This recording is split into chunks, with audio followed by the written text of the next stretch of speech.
Благодарам, колега Джефери.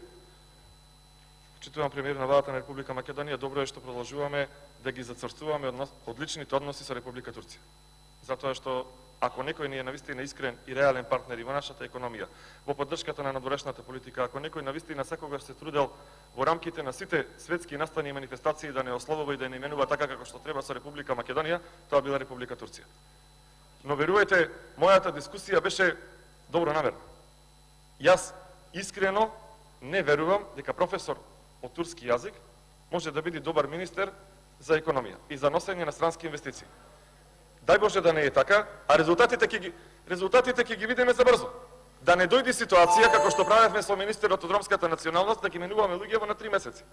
И тоа да ги менуваме не со нивна оставка. Бројот на новите инвестиции кои што ќе ги донеси овој човек ќе биде сега на негов терет. Има огромен притисок да донеси барем една странска инвестиција во Република Македонија. Ви благодарам. Ибраим Енес има реплика.